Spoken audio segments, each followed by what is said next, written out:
Olá, está começando o Perfil Parlamentar, uma série para mostrar quem são os parlamentares eleitos para a 55ª legislatura da Assembleia Legislativa do Rio Grande do Sul. Na edição de hoje, nós vamos falar com o candidato mais votado pelo Partido Novo na eleição de 2018, Fábio Osterman, que em 31 de janeiro de 2019 assume seu mandato como deputado estadual gaúcho. Bem-vindo, deputado. Olá, Anne. Olá a todos os espectadores da TV Assembleia. É um prazer estar aqui, especificamente aqui nessa casa, onde tenho certeza que teremos belos embates a respeito do futuro do nosso estado. Pois é, nessa casa que o senhor já está acostumado, né, a visitá-la há muitos anos, afinal, o senhor, inclusive, passou por ela. Passei assessorando na condição de... Marcel Exatamente. Van Hatten. Estive com o deputado Marcel Van Hatten, é hoje o deputado federal mais votado no nosso estado, que muito me honra sendo meu colega de partido agora. Estive com ele nos primeiros meses aqui, auxiliando na montagem do gabinete e buscando também entender como funcionava a Assembleia, que aquele aprendizado certamente me foi muito valioso e vai ser muito valioso ao longo dos próximos 4 anos. Mas não foi a primeira experiência concorrendo uma eleição, afinal, na última eleição municipal de Porto Alegre, o senhor concorreu a prefeito. Exato, fui candidato à Prefeitura de Porto Alegre, que também foi uma experiência bastante diferente das que eu havia me acostumado e foi um excelente aprendizado também. E uma honra, né, também poder ser candidato. Eu até costumo dizer para as pessoas, olha, eu gosto tanto de Porto Alegre que eu fui até candidato à Prefeitura de Porto Alegre por um partido pequeno, sem ter grandes perspectivas de eleição, mas é porque eu realmente me preocupo com o futuro dessa cidade, desse estado, então resolvi buscar dar minha contribuição na eleição de 2016, trazendo propostas que divergiam um pouco daquele centro, né, mas que acho que hoje ainda ecoam, de certa maneira, por meio da política porto-alegrense. E que não foi pelo Novo, foi pelo PSL à época, né? Exatamente.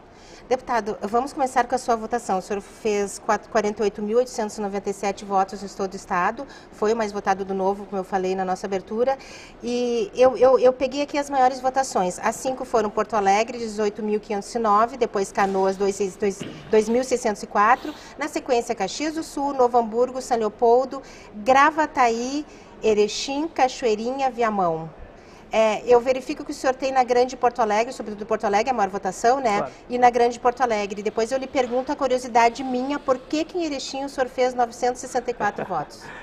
Temos um grupo de apoiadores incrível em Erechim, gente altamente engajada e que comprou a ideia da minha candidatura lá. Estive visitando a região algumas vezes. E, enfim, não vejo a hora de voltar a Erechim para poder agradecer pessoalmente pelos votos. E, enfim, lá é um dos núcleos mais promissores do Partido Novo no estado e acho que isso, a minha excelente votação na cidade, certamente é um reflexo disso. Como que foi o trabalho na campanha, tendo em vista que os senhores, junto ao Marcel e muitos integrantes do Partido Novo, fizeram uma campanha diferenciada também através das redes sociais, né?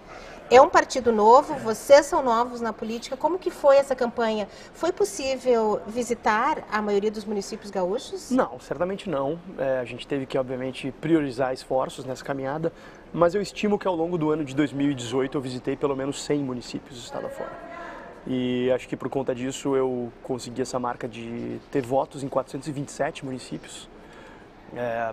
A imensa maioria deles eu obviamente nunca estive, mas acho que isso também foi um reconhecimento do trabalho do Novo, que vem se expandindo de maneira muito rápida e de maneira muito orgânica estado afora, porque é um projeto político que traz algo de realmente novo, para não ficar insistindo no chavão, mas já insistindo, não só em termos de ideias. Trazemos um ideário concreto e coerente na defesa das instituições, na defesa das liberdades econômicas, mas também em termos de novas práticas políticas.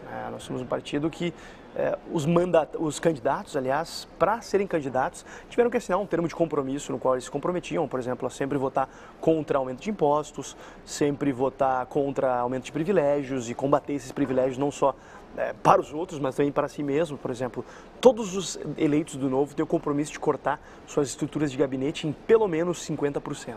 Então isso já vai ser um diferencial na prática que a gente vai vivenciar aqui na Assembleia também. O senhor vai fazer que nem o ex-deputado Marcel Van Hatten, que as pessoas concorriam uma vaga no gabinete? Processo seletivo? Bom, em um primeiro momento a gente não vai ter processo seletivo porque justamente a gente vai partir de uma estrutura muito enxuta. Os nossos gabinetes devem ter de 6 a 7 pessoas. E a partir desse primeiro grupo inicial a gente vai buscar mapear adequadamente as funções e atribuições para se ter uma ideia exatamente das necessidades, né? Porque é tudo extremamente novo para nós. Por mais que, obviamente, já tenha passado por aqui, tenha também, por conta da minha atividade profissional de professora de ciência política, estudado, obviamente, as atribuições do Poder Legislativo no âmbito estadual, a gente somente agora está realmente tomando pé da situação, das possibilidades, das limitações. Então, a gente vai estar trabalhando na construção disso ao longo dos próximos meses. O senhor será um dos deputados mais jovens da Assembleia, nasceu em 30 de agosto de 1984, atualmente está com 34 anos. O que o senhor espera... Eu até não sei quantos mais jovens que eu tenho, eu não cheguei a dar uma olhada na lista, mas eu imagino que eu seja um dos mais jovens. Tem uma galera jovem. O que o senhor espera, o que o senhor tem de propostas efetivamente, sobretudo para a juventude? Bom, a gente não trabalha tanto com essa questão setorial, especialmente em termos etários. A gente acredita que os problemas do nosso estado são problemas comuns, não só dos jovens ou dos idosos ou das pessoas, enfim, adultas, né? A gente que é adulto está nesse limbo, né? Nem idoso, nem jovem, até brinco, depois dos 29 anos eu deixei de ser oficialmente jovem. Mas eu não sei se o senhor sabe que até os 35 anos, pela legislação eleitoral, é considerado jovem. A legislação eleitoral regula isso, não sabia. Porque eu sei que, segundo o Estatuto da Juventude, depois dos 29 anos se deixa de ser jovem. Mas o nosso ponto é que a gente acredita em uma visão não só para o Legislativo, mas também para o Executivo, que, claro, o Executivo tem que se preocupar com políticas públicas setoriais, de acordo com as peculiaridades de cada grupo socioeconômico, mas na parte de proposição legislativa a gente tem uma visão diferente. A gente acredita que boa parte dos problemas do nosso Estado decorrem de uma má alocação do tempo, da energia e dos recursos públicos, e que isso a gente vai resolver em boa parte trazendo um debate mais amplo sobre o que o governo deveria fazer e o que ele não deveria fazer. Hoje a gente acredita que tem uma quantidade muito grande de atribuições às quais ele se dedica que não deveria se dedicar. Por exemplo, cada centavo gasto para subsidiar a existência de uma companhia de armazenamento de grãos é um centavo a menos para botar gasolina na viatura da brigada. Cada centavo a mais para manter uma empresa mineradora é um centavo a menos para a gente ter leitos hospitalares. Obviamente a gente vai ter uma série de propostas que a gente está discutindo como uma futura bancada a respeito disso, mas em breve a gente vai ter maiores detalhes também. Não quero criar um suspense aí, a gente não quer também queimar a largada antes de começar o nosso trabalho por aqui. Ao mesmo tempo que o senhor defende políticas públicas para a sociedade, né? O senhor defende também a livre iniciativa. Claro, acho que a construção de um espaço para a livre iniciativa é uma das políticas públicas mais importantes que tem, porque a gente precisa ter políticas públicas. É que política pública, no Brasil tem essa distorção, acreditar que política pública significa necessariamente uma política pública de fomento a uma atividade ou uma categoria, não necessariamente. A gente precisa ter políticas públicas de abertura de mercado, políticas públicas de desmame, por exemplo, de setores da nossa economia que hoje são excessivamente dependentes da estrutura estatal, especialmente em âmbito federal, mas que precisam ter políticas públicas bem avaliadas, bem formatadas para poder dar o caminho efetivo para que a gente tenha livre iniciativa no Brasil, porque não existe outro caminho. Não adianta a gente ficar dando murro em ponta de faca. Nenhum país do mundo se desenvolveu baseado em gasto estatal, baseado em lançamento de edital de concurso público. Não é isso que desenvolve um país. O que desenvolve um país é livre iniciativa, é respeito à propriedade privada, é segurança jurídica e é a gente dar oportunidade para as pessoas trabalharem. O senhor é formado em Direito pela URGS e mestre em Ciências Sociais pela PUC, né? O senhor já tem uma preparação nessa área, inclusive com uma concentração em Ciência Política, né? Que foi o seu mestrado. Isso. Mas o senhor foi buscar o conhecimento fora do Brasil também. Sim, eu sou muito grato por ter tido essas oportunidades quando mais novo. Logo após eu ter me graduado em Direito na URGS, inclusive no dia seguinte da minha graduação, eu fui para os Estados Unidos, onde eu recebi uma bolsa concedida a jovens latino-americanos que tivessem seu devido destaque em áreas específicas e tive a oportunidade de fazer uma pós-graduação em liderança para a América Latina na Universidade de Georgetown, em Washington. E foi uma das experiências mais gratas que eu tive na minha vida, porque me deu uma visão geral sobre os problemas do mundo e me fez perceber também que boa parte dos problemas que a gente enfrenta no Brasil aqui não são problemas, em primeiro lugar, tão difíceis de equacionar, em segundo lugar, não são problemas somente do Brasil. Na América Latina fora a gente tem problemas bastante similares e que a gente precisa enfrentar de maneira séria e de maneira respaldada por evidência. Deputado, e qual a contribuição do Partido Novo ao novo governador Eduardo Leite a partir de janeiro? Bom, a nossa contribuição, a gente gosta mais de enxergá-la como uma contribuição ao Estado do Rio Grande do Sul, muito mais que uma contribuição a esse governador ou outro governador, porque as nossas posições não vão ser pautadas pela ideia de governo e oposição, porque a gente vai ter uma postura independente em relação àquilo que vier para a Assembleia Legislativa. Os nossos compromissos de campanha foram estabelecidos em campanha e não serão modificados por conveniências políticas, então o governador vai até ter uma certa vantagem em relação a isso, porque a nossa postura é sempre muito previsível. Nós vamos ser provavelmente a bancada com qual ele vai menos gastar tempo tentando convencer a gente a mudar de voto, eventualmente, ou tentando convencer a gente a votar em questões que a gente já votaria, como, por exemplo, caso venha a votação temas relacionados a privatizações, ao enxugamento da máquina estatal, a nossa posição já está posta. Nós somos favoráveis, porque a gente acredita que não é função do governo do Estado ter empresas. A função do governo do Estado é gerir os serviços públicos básicos, coisa que hoje não se consegue fazer adequadamente, de uma forma trágica, Rio Grande do Sul afora. A gente tem, a cada semana, uma pequena tragédia. Da semana passada foi do rapaz que foi morto no hospital por engano, em São Leopoldo. E também, claro, quando vier a votação, alguma questão como, por exemplo, aumento de impostos, o governador já vai saber a nossa posição. A gente vai sempre votar contra qualquer aumento, majoração, criação de novos impostos, que no caso nem é possível, mas enfim, hipoteticamente falando, a gente vai sempre votar dessa forma. Então a nossa posição vai ser bastante previsível, porque nós somos um partido que acredita realmente em ideias e valores. Eu costumo fazer a diferenciação entre aqueles que têm lado e aqueles que têm princípios. Com todo respeito às posições que cada um assuma, mas a nossa visão, a gente vai mudar a política brasileira tendo princípios antes de ter lado. Por quê? Quem tem lado tem o seu lado definido e escolhe os princípios que fundamentem o seu lado. Já a nossa posição não. Nossa posição é ter os nossos princípios e a partir desse princípio escolher o nosso lado, que eventualmente sim vai ser ao lado do governo e eventualmente vai ser ao lado da oposição. Porque a gente vai fazer uma oposição propositiva quando tiver que fazer, assim como a gente vai muitas vezes fazer uma defesa de medidas do governo quando a gente achar que tem que fazer. Pois é, o senhor não foi nem diplomado ainda, né? A posse é só no dia 31 de janeiro, aqui nesse plenário 20 de setembro. A propósito, lembrando que esse plenário, deputado, ele foi transferido lá da antiga sede aqui para o Palácio Farroupilha em 1967. O senhor não era nem nascido. Não, nem... O senhor já ocupou por inúmeras oportunidades essas galerias aqui, ou protestando, ou apoiando o governo, ou algum parlamentar, a gente sabe disso. O que a gente pode esperar do senhor lá naquela tribuna? Podem esperar muita dedicação, muita verdade, muita coerência e trabalho. Muito trabalho ao longo desses próximos 4 anos. O nosso Estado não tem como esperar mais.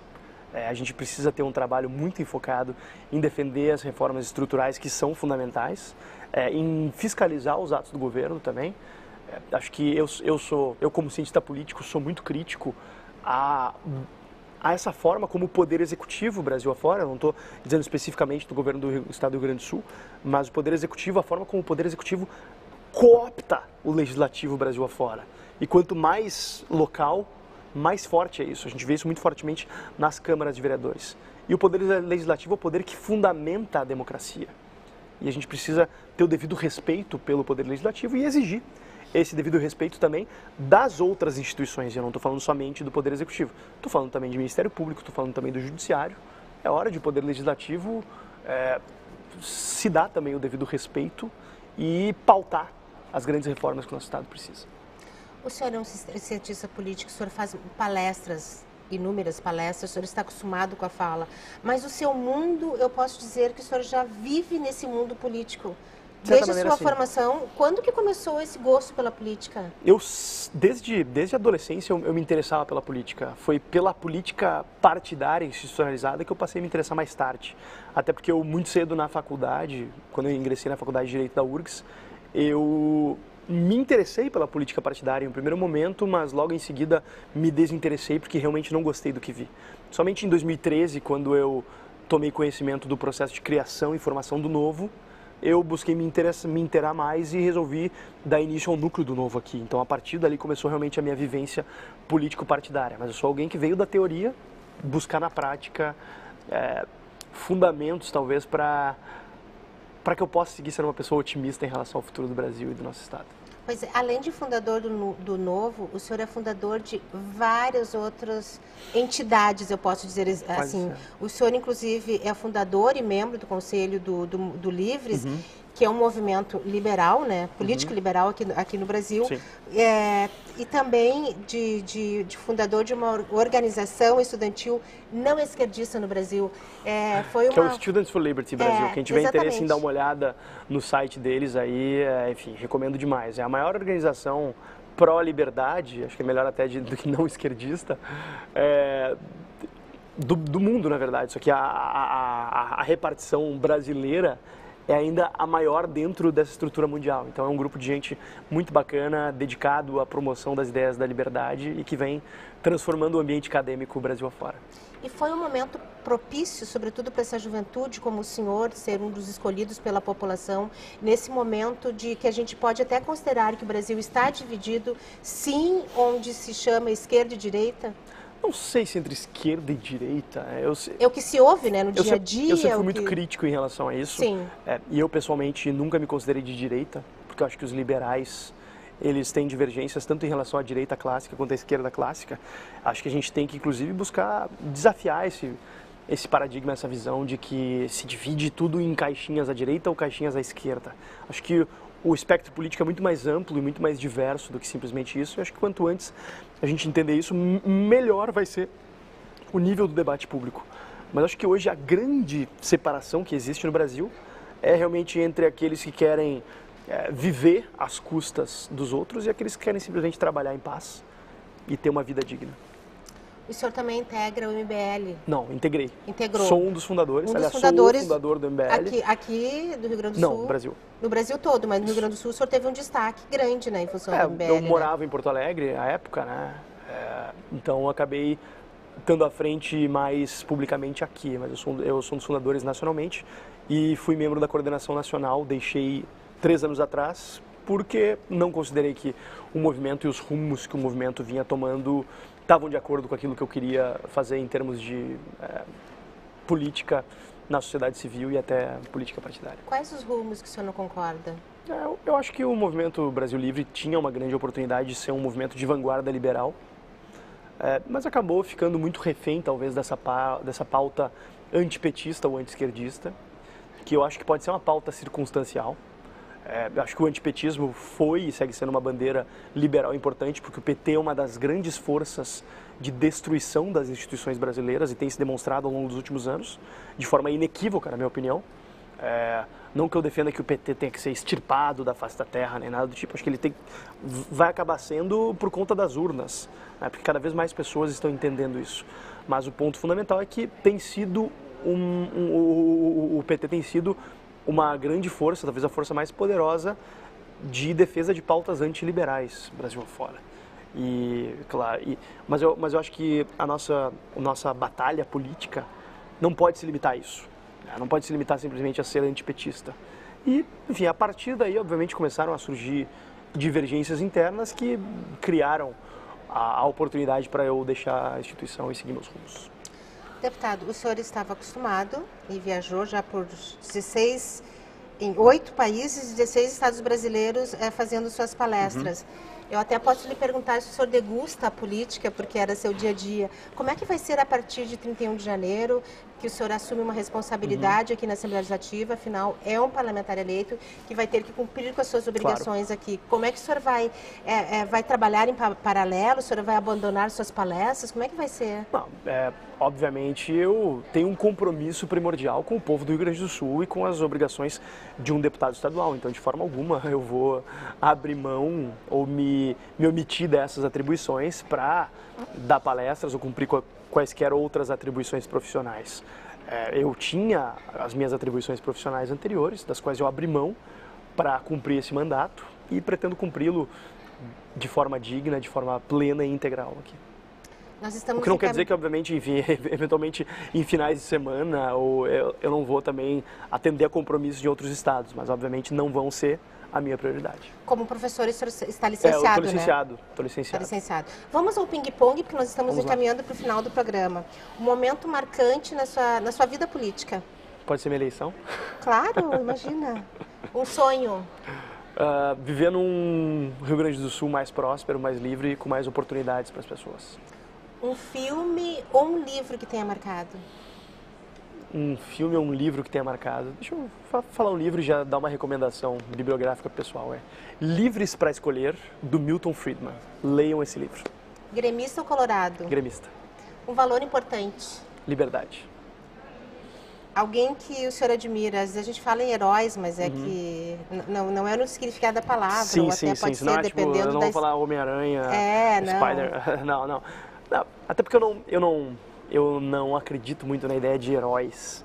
Acho que existem pessoas que dentro das suas circunstâncias praticam atos heróicos e eu não posso deixar de ressaltar os meus pais, que foram e são ainda grandes heróis para mim. Eu valorizo muito a família. Acredito que seguramente foram os grandes responsáveis por eu ter chegado aqui, por eu ter tido as oportunidades que eu tive, por eu ter tido o lar que eu tive, então sou muito grato a eles e são meus heróis. É o único filho? Não, somos 3, eu sou do meio. Uma lição importante? Perdeu uma eleição. Já perdeu, né? Já perdi. Quer dizer, eu costumava dizer para as pessoas, na verdade, eu não perdi, eu não me elegi. O que é diferente de perder, mas acho que ter feito uma votação pouco expressiva, digamos assim, me ensinou muito. E, obviamente, o próprio processo eleitoral de 2016 me ensinou bastante também. Né? Um defeito? Um defeito? Acho que talvez eu seja muito agitado.